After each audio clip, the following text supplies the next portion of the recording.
예, 오늘 본문은 바울의 밀레도 항구에서의 에베소 교회의 지도자들을 향한 고별 설교의 후반부의 끝맺음의 말씀이 되겠습니다. 지난주의 말씀 이어서 바로 오늘은 후반부의 말씀과 작별의 장면을 우리가 함께 보게 됩니다. 바로 전반부에서 바울이 고별 설교로 이제 에베소에 3년 동안 사역했던 바로 그 정들었던 모든 자신들의 함께 동역자들에게 주었던 메시지는 전반부에서는 다시 한번 살펴본다면 믿음과 신앙이라고 하는 어디까지나 우리의 삶과 행동으로 전해지는 것을 잊지 말고 내가 어떻게 행하였는지를 너희들은 기억하라 라고 하는 말씀 18절 지난주에 살펴본 것처럼 아시아에 들어온 첫날부터 지금까지 내가 항상 여러분 가운데에서 어떻게 행하였는지를 여러분도 아는 바라 하면서 결국 신앙과 믿음이라고 하는 것은 우리의 삶과 행동을 통해 전해지는 것임을 잊지 말아달라고 첫 번째로 말씀하고요. 두 번째는 바로 그렇기 때문에 자신이 모든 것을 감당했던 것은 하나님의 은혜였지 나의 능력은 아니었다. 오직 하나님이 나를 부족하지만 부르셔서 이제 에베소에 이러한 사역을 감당했기 때문에 첫 번째 기억해야 할 덕목은 바로 겸손이다 라고 하는 것을 말씀하면서 지난주에 19절 말씀 살펴본 것처럼 곧 모든 겸손과 눈물이며 유대인의 관계로 말미암아 당한 시험을 참고 주를 섬긴 것, 즉 모든 겸손을 첫 번째로 말씀하면서 이어지는 말씀에서는 눈물이 마르지 않도록 인내하며 교회를 세워나갈 것을 당부하고 있습니다. 그리고 또한 지난 전반부의 설교의 말씀 중에는 이제 예루살렘으로 가는 것은 오직 성령에 매여서 가는 것이고 성령만을 바라보고 가는 길이기 때문에 앞날은 오직 하나님께 맡겨서 어떠한 일이 허락될지 알 수 없지만 다만 사명을 위하여 남은 생을 이제 하나님께 온전히 맡기고 예루살렘을 향하여 가고 거기에서 하나님이 사명을 마감하라 하시면 마감하고 더 문을 열어주시면 남은 사명을 향해 나가겠다고 고백하면서 그런데 예루살렘은 너무나 위험하지만 그러나 오직 성령이 이끌리시기 때문에 나는 가는 것이고 그곳에서 순교하더라도 이미 마음의 준비가 되어 있음을 고백하였습니다. 이제 오늘 본문에서는 후반부로서 차분하게 이제 남은 말씀을 마무리하면서 이제 에베소 교회의 세 가지 나머지의 이제 마지막 당부를 하는 말씀들 우리가 살펴보게 되는 것이죠. 첫 번째는 자신이 전한 복음 중에 하나님의 나라에 관한 것도 역시 나는 전파했노라고 말씀하고 있습니다. 바로 25절 말씀에 하나님의 나라에 대하여 전파했다고 말씀합니다. 25절 보라 내가 여러분 중에 왕래하며 하나님의 나라를 전파하였으나 이제는 여러분이 다 내 얼굴을 다시 보지 못할 줄 아노라. 이렇게 내가 여러분 중에 왕래하며 하나님의 나라를 전파했다고 말씀하고 있습니다. 이 하나님의 나라에 관한 말씀은 이미 사도행전 19장 8절에서도 바울이 전한 복음으로 분명하게 언급되어 있습니다. 사도행전 19장 8절 앞장 8절에 보면 바울이 회당에 들어가 석 달 동안 담대히 하나님 나라에 관하여 강론하며 권면하되라고 말씀합니다. 그렇기 때문에 우리는 사도 바울에게도 하나님의 나라의 복음 선포가 분명히 있었다고 하는 것을 성경은 명명백백하게 증거하죠. 근데 조금 성경을 안다고 하는 사람들은 말하기를 사도 바울은 그가 전한 복음은 우리에게 너무 잘 알려진 로마서에 나온 믿음으로 말미암은 구원, 믿음으로 말미암아 의롭다 하심을 받는다고 하는 믿음으로 인한 구원과 예수님의 보혈의 피가 우리의 죄를 씻었다, 다 갚았다, 다 모든 것을 대속해 주셔서 우리의 죄값을 갚고 우리는 구원을 받았고, 그리고 십자가와 함께 죽고 부활하여 새로운 피조물로 거듭났다고 하는 그러한 구원과 새로 거듭남과 부활의 복음. 그래서 우리의 죄를 씻지 않으면, 구원받지 않으면, 우리의 믿음으로 말미암아 구원받지 않으면, 그래서 우리의 선한 행동이나 이러한 것으로는 구원이 없는, 진정 믿음으로만 구원받는 그 복음만을 강조했다. 이렇게 바울에 대해서 오해하고 몰아가는 사람들이 있어요. 그래서 바울의 복음은 마치 구원과 죄와 새로운 영생, 그러한 죄와 구원의 복음이고, 예수님은 하나님의 나라를 이 땅에 이루기 위해 때가 찼고 하나님의 나라가 가까웠으니 회개하고 복음을 믿으라. 예수님은 마치 하나님의 나라의 복음을 말씀하셨는데, 바울은 하나님의 나라에 대해서는 말을 안 했고 오직 죄로부터 예수의 피로 구원을 받는다고 하는 구원과 부활의 새 생명만을 말한 것으로, 그렇게 예수님과 바울의 복음을 갈라서 설명하는 사람들이 있는데 잘못된 거죠.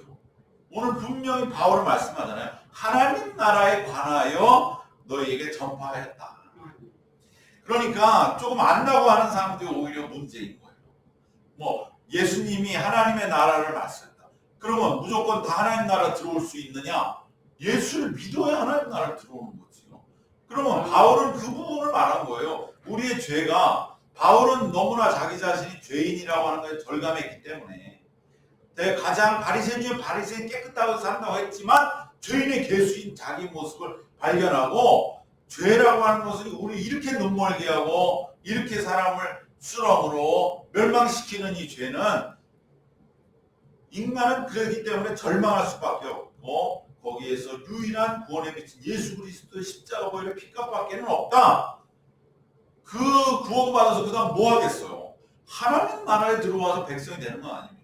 그러니까 바울의 구원의 복음, 죄로부터 믿음으로 말미암는 의로 인한 구원의 복음과 예수님 말씀하신 하나님의 나라가 가까이 왔다고 하는 하나님 나라의 복음은 같은 거지요. 이거를 뭘 좀 자기가 성경을 읽었다고 둘을 갈라놓으면서 뭐 바울은 하나님의 나라에 대해서 말하지 않았다는 둥, 그래서 바울에 대해서는 신학적으로 뭐 문제가 있다는 둥, 그런 소리 하는 그 어설픈 사람들에게 오늘 본문은 분명히, 우리도 어떻게 보면 바울 서신들을 보면은 정말 죄와 구원, 그 말씀에 집중하고 있는 거 우리가 어렴풋이 알고 있지만, 하나님의 나라, 예수님은 하나님의 나라를 복음을 말씀하시고 천국의 복음을 말씀하시고 천국의 비유를 말씀하시고, 바로 그러한 것에 대한 부분을 강조하는 이들은 한 면만을 본 것이다. 그들이 성경에 열심히 매달린 것은 힌트가 하나, 큰 그림을 함께 보아야 할 줄로 믿습니다. 바울의 이 잘 알려진 복음, 믿음으로 말미암는 의와 구원의 복음, 십자가의 속죄와 부활의 새로운 피조물의 복음만 있는 것이 아니라, 오히려 더 놀라운 건 무엇이냐? 바울이 오늘 에베소의 마지막으로 설교하면서 외친 복음은 바로 하나님의 나라의 복음입니다. 구원의 거듭남과 성령의 인도함 받는 새로운 삶이라고 하는 바울의 대표 복음이 결국은 하나님의 주권이 통치하시는 하나님 나라 백성이 되기 위한 필수적인 기초였던 것입니다. 즉 죄로부터 구원받는 것이 곧 하나님의 나라 백성이 되는 길입니다. 이 둘은 갈라놓을 게 아니죠. 하나인 것이죠. 단지 바울은 죄를 강조했을 뿐이고, 우리 예수님은 죄인들에게 굳이 죄라고 하면 너무 강력하게 죄인들이 마음에 고통받을 수 있으니까 예수님 하나님의 나라, 예수님 보면 회개하가 나오니까 굳이 거기에 죄인들아 회개하라 이럴 게 없는 거죠. 예수님은 정말로 그 불쌍한 예수님의 그 긍휼의 눈으로 보시기에 너무나 불쌍한 이들에게 용기를 주시고 하나님의 나라를 봐라. 나를 봐라. 하나님의 나라를 봐라. 이렇게 말씀하신 것 뿐이지. 그래서 그것이 기록된 것 뿐이지. 그것을 둘로 나눠서 뭐 예수님은 하나님 나라, 바울은 죄와 구원, 이건 아니라는 것이죠. 그리고 바울도 분명히 하나님의 나라를 말씀하고 있는 것입니다. 오히려 하나님의 나라는 왜 바울이 그러면 마지막에 이 헤어지는 마당에 자기의 죄와 구원을 강조하지 아니하고 하나님 나라를 말씀했을까? 이것은 바로 이 하나님의 나라를 강조하는 것은 종말론적인 영원한 세계를 바라보게 하기 때문인 것입니다. 바울은 이제 고별을 고하는 자리니만큼 하나님의 나라를 강조하면서 우리에게 영생이 있지 않습니까? 하나님의 나라가 있지 않습니까?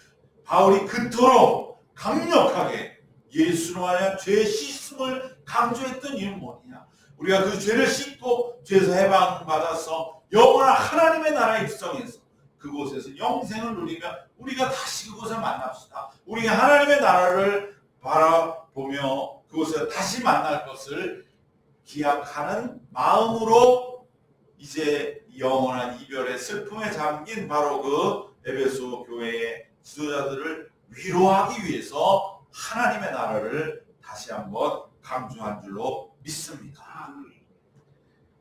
바로 바울도 분명히 하나님의 나라를 말씀했다 라고 하는 것을 우리는 이제 후반부의 설교의 첫 번째 주제로서 함께 보게 되는 것이고요.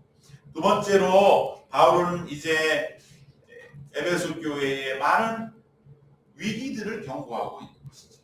눈앞에서 보이는 위기가 당시에는 계속적으로 로마의 박해도 있었고 또 동족 유대인들이 교회를 항상 공격했고요. 그리고 심지어 예루살렘에서 이방교회를 가르치겠다고 온 교사들, 바로 교회 내부에 있던 그 예루살렘이라고 하는 어떻게 보면 모교회로 가지고 있는 권위를 가지고 와서 이방교회를 가르치고 지도하겠다고 하는 그 거짓 교사들이 가지고 있었던 유대인적인 율법적 근성, 그로 인해서 그들이 주장했던 것이 뭐 할례가 필요하다든지 모세 율법 중에도 지켜야 될 건 지켜야 된다는 그러한 여러 가지 정말 잘못된 가르침들이 교회에 들어올 것을 바울은 염려하고 있는 말씀이 바로 28절, 29절, 30절 말씀이 되는 것이죠. 여러분은 양떼를 위하여 삼가시고 29절 내가 떠난 후에 사나운 이리가 여러분에 들어와 그 양떼를 아끼지 아니하며 30절 또한 여러분 중에서도 제자들을 끌어 자기를 따르게 하려고 어그러진 말을 하는 사람들이 일어날 줄을 내가 압니다. 오늘도 마찬가지로 항상 교회는 이런 위협이 있는 거예요. 자기의 말을 따르게 하려는 그러한 사람들, 그것이 더 교회를 어지럽힐 때 바울이 여기에서 그러면 앞으로 우리는 어떻게 됩니까? 묻고 싶은 바로 그 에베소 교회의 지도자들에게 최종적으로 교회의 앞날을 맡기고 의탁하는 말씀이 나오는 것이 바로 32절의 말씀이 되겠습니다. 바로 32절에 지금 내가 여러분을 주와 및 그 은혜의 말씀에 부탁합니다. 이게 아주 유명한 말씀이죠. 바울의 에베소 교회를 누구에게 어디에 부탁했냐? 마지막 이제 바울의 손을 떠나 하나님께로 나아가야 하는 그 에베소 교회를 주와 및 그 은혜의 말씀에 부탁했다. 바로 이것이 바울의 최종적인 의탁의 말씀. 이제 교회를 맡기는 말씀이 32절에 나오는 것입니다. 주와 그 은혜의 말씀에 부탁하노니라고 말씀하면서 이제 앞으로 교회의 앞날을 주님과 말씀에 맡기는 의탁하는 분명한 선언을 하고 있습니다. 앞으로 교회는 문제에 부딪힐 때에 위기에 처할 때 주와 그 은혜의 말씀에 모든 문제 해결을 여쭈어야 합니다. 주와 그 은혜의 말씀은 주님과 은혜의 말씀, 즉 주 예수 그리스도께서 곧 성육하신 말씀이기 때문에 이 주와 그 은혜의 말씀은 하나예요. 즉 말씀을 말하는 거죠. 하나의 지도력인 말씀의 인도하심을 받아야 함을 뜻합니다. 이것은 오늘날 우리와 다르지가 않습니다. 우리도 삶의 어려움과 위기에 맞닥뜨렸을 때 내 인생이 자꾸 힘들어지고 퍽퍽해지는 것 같고 뭔가 알 수 없는 그러한 걸림 속에서 기력이 쇠하여지는 것 같고 문제들이 끊이지 않은 것 같을 때 우리는 이 말씀 안에서 길을 찾아야 할 줄로 믿습니다. 그러기 위해 우리는 평소에 늘 말씀을 가까이 해야 되고 말씀이 나에게 찾아져야 되고 정말 그 말씀을 간절히 원하면서 하나님 저에게 한 말씀을 주시옵소서 찾는 그 마음을 하나님은 귀히 여기시고 그 간구하는 자에게 반드시 말씀을 부어주시는 줄로 믿습니다. 그리고 그런 말씀을 들었다면 그것을 나만 갖고 있어서는 안 돼요. 그걸 나눠주면서 이웃들에게 간증하면서 내가 이러한 정말 어려움 속에서 이 말씀을 통해서 큰 힘을 얻어서 정말 이렇게 감사하고 내가 말씀의 힘을 다시 한번 얻었노라고 나누면서 또 그것이 또 이웃들에게는 전파되는 말씀이 되는 것입니다. 이것을 위하여 우리는 열심을 내야 할 줄 믿습니다. 바울의 교회의 의탁, 교회의 앞날은 어디에 의탁할 것이냐? 주와 및 그 은혜의 말씀. 이것을 꼭 기억해야 할 줄 믿습니다. 마지막으로 바울은 이제 교회의 지도자들의 삶과 생활 문제에 관한 현실적인 어려움을 서로 돕고 대비할 것을 말씀합니다. 그것이 바로 33절 이하부터 35절의 말씀이 되는 것이죠. 33절 내가 아무의 은이나 금이나 의복을 탐하지 아니하였고 34절 여러분이 아는 바와 같이 손으로 나와 내 동행들이 쓰는 것을 충당하여 35절 말씀 범사에 여러분에게 모본을 보여준 바와 같이 수고하여 약한 사람들을 돕고 또 주 예수께서 친히 말씀하신 바 주는 것이 받는 것보다 복이 있다 하심을 기억하여야 할지니라. 이것이 이제 마지막 바울의 에베소의 설교의 끝입니다. 이제는 바울은 더 이상 설교는 기록되지 않고 이제 법정에서 말한 자기의 변론의 말씀만이 이후에는 나오게 되는 것이죠. 그런데 마지막 말씀이 보면 굉장히 어떻게 보면 현실적이고 자기 고백적인 그런 다분히 상식적인 그런 말씀인 것을 보게 됩니다. 내가 여기에 와서 나도 열심히 일하고 성실하게 살면서 하나님의 일을 감당한 것을 여러분은 다 보았지 않습니까? 이것은 우리의 일상의 삶, 우리의 생활의 현실의 문제들을 우리들은 적극적으로 해결해 나가는 그러한 열심으로 함께 실천하고 행동해 나가야 할 것을 말씀해주고 있는 것입니다. 그리고 마지막으로 35절에 그렇게 열심으로 생활하면서 특별히 서로 도우라는 것이죠. 약한 자들을 돕고 마지막 주 예수께서 친히 말씀하신 바 주는 것이 받는 것보다 복이 있다고 하는 것을 기억하시기를 바랍니다. 마지막 결론은 예수님의 말씀으로 끝을 내는데 바울이 예수님의 말씀으로 인용하는 것은 이 구절 딱 하나뿐입니다. 왜냐하면 사도 바울은 예수님을 생전에 못 만났잖아요. 그러니까 예수님의 목소리를 들은 적이 없어요. 말씀을 들은 적이 없어요. 전부 제자들을 통해서 들은 그러한 말씀들 뿐이기 때문에 자기가 들은 말씀이라고 하는 것은 하나도 없지만 그러나 이제 마지막으로 사랑하는 교우들에게 남기는 예수님의 말씀은 분명히 이 자기 자신의 마음에 새겨진 이 말씀 주는 것이 받는 것보다 복이 있다. 이 말씀에 주는 것은 무엇을 말합니까? 여기서 현실적인 생활의 도움과 어려움에 도움을 주라는 것이지만 궁극적으로는 우리를 위해 목숨을까지 다 아낌없이 내어주신 그 예수님이야말로 주는 것이 받는 것보다 복되다고 하는 것을 친히 행해 보여주신 분 아니겠느냐. 자기의 모든 것을 주니까 가장 복된 것이죠. 더 복될 수 없는 그러한 삶을 우리에게 보여주신 그 예수님이 주신 메시지는 바로 이것이었노라고 바울은 우리에게 말씀해주고 있습니다. 그러므로 바울은 다시 고별 설교에 처음 했던 말씀 기억하시죠? 내가 이곳에 처음 온 날부터 어떻게 행했는지를 기억해달라. 다시 한번 바울은 고별 설교에 처음으로 돌아옵니다. 즉 일상의 삶의 모습을 통하여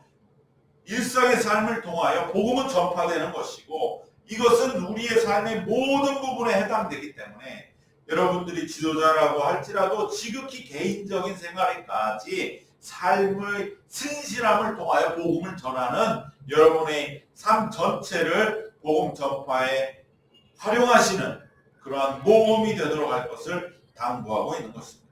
성실하게 삶을 풍성하게 일궈나갈 뿐만 아니라 나눔으로 어려움에 처한 이웃들을 적극적으로 돌보는 사랑의 길을 갈 것을 권고하며, 예수님의 말씀, 바울이 새겼던 이것이 예수의 말씀입니다라고 말한 유일한 그 말씀을 처음이자 마지막으로 인용하면서 예수님 우리에게 모든 것을 주셨기 때문에 이 말씀을 우리에게 주셨고, 주는 것보다 받는 것이 복이 있다.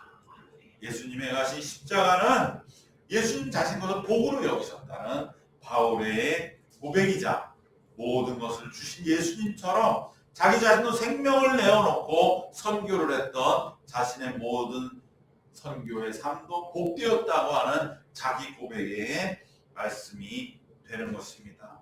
우리가 걸어가는 길은 어려움을 나누고 도움을 주라고 하는 지극히 일상적이고 평범한 당부로부터 시작하지만, 궁극적으로는 우리가 모든 것을 내어줄 수 있다면 그 길이야말로 가장 복된 것이고, 바울은 그렇기 때문에 자기가 회심하고 모든 것을 내어주며 이 아시아와 유럽 지역을 선교했던 삶은 복되었다고 복의 찬양으로 마지막 고별 설교를 마치고 있는 것입니다. 우리는 바울의 여정은 너무나 고난의 힘겨움을 이겨낸 그러한 연속이었다고 생각하지만, 바울 자신은 나는 복된 사람이라고 찬양하는 것입니다. 이것이야말로 진정한 믿음의 길을 걸어가는 사람들의 삶의 모습이 되는 줄로 믿습니다. 남들이 볼 때는 너무 굳이 저렇게 하고 있는가? 또 저 길을 꼭 가야 하는가? 정말 사도 바울이 그저 그 안디옥에서 정말 거기 맡겨진 사역 열심히 하고 자기가 알고 있는 많은 그러한 율법들을 예수님의 복음으로 해석하면서 그곳에서 교회를 섬겨도 되었을 텐데, 그 낯설고 물서는 곳을 끊임없이 다니고 죽음의 위협에 시달리면서 그 많은 도시들마다 교회를 세워가는 그 곤고한 삶을 바울이 꼭 가야 했는가? 중간에 수많은 우여곡절들이 있었던 그 죽음의 고비를 넘겼던 그 길이야말로 바울은 마지막으로 그것은 나에게 복이 되었습니다. 그 길은 바로 예수님이 주는 것보다 받는 것이 복되다고 하신 십자가로 우리의 모든 걸 주신 삶에 우리들도 뒤따르는 것이었기 때문에 100분의 1, 100만 분의 1이라고 우리가 예수님처럼 줄 수만 있었다면 그것은 복이었다고 고백하는 바울의 마지막 찬송을 우리는 듣게 되는 줄로 믿습니다. 오늘 말씀 결론은 고별 설교를 마무리하는 세 가지로 함께 나누겠습니다. 바울 자신이 전한 하나님의 나라, 바울도 하나님의 나라를 전했다는 것을 기억해 주시고, 바울은 하나님의 나라를 기약해 달라고 에베소의 그 지도자 장로들에게 말씀하면서 이별의 아픔을 위로하고 있습니다. 두 번째로 주와 은혜의 말씀에 교회와 교우들의 앞날을 의탁합니다. 우리들도 마찬가지로 말씀 앞에 우리의 앞날을 의탁하는 것입니다. 그리고 마지막 세 번째로 일상의 삶에서 주님의 말씀, 주는 자가 받는 것보다 복되다고 하는 말씀을 받들어 우리도 행하고, 그리하여 어려움을 당한 이들을 도와주고 함께 이 모든 우리의 삶에 당하는 일들을 헤쳐나가는 그러한 일상의 삶의 자리로 다시 돌아와 신실하게 모범되는 삶을 살아갈 것을 바로 말씀하면서 자신의 선교 여정에 복됨을 찬양하면서 하나님을 찬송하는 그러한 바울의 모습은 다시 오늘 우리가 하루하루 열심을 다하여 일으켜 세워야 할 삶에 대한 응원가가 되는 줄 믿습니다. 올 한해 우리도 이러한 바울이 걸었던 삶의 착취들을 뒤따르면서 이 땅에 남길 수 있는 그러한 복의 찬송을 이루어 나가시기를 주님의 이름으로 축원합니다. 기도하겠습니다. 하나님 감사합니다. 사도 바울의 에베소에서의 마지막 이별 설교를 우리가 함께 나누면서 그가 모든 그 권고했던 선교의 여정이 주는 것보다 받는 것이 복되다는 예수님 말씀에 따라 내 삶은 모든 걸 우리에게 내어주신 예수님의 뒤를 따르는 복된 삶이었다고 고백하는 찬송과 그 마음을 우리 마음에 새기도록 주님 인도하여 주시옵소서. 우리들도 어떠한 어려움과 때로는 곤고함이 있다 할지라도 예수님의 뒤를 따르며 바울의 뒤를 따르는 그러한 복의 찬양을 부르는 하루하루가 되도록 주님 날마다 우리를 지켜 주시옵소서. 예수님의 이름으로 기도드리옵나이다. 아멘.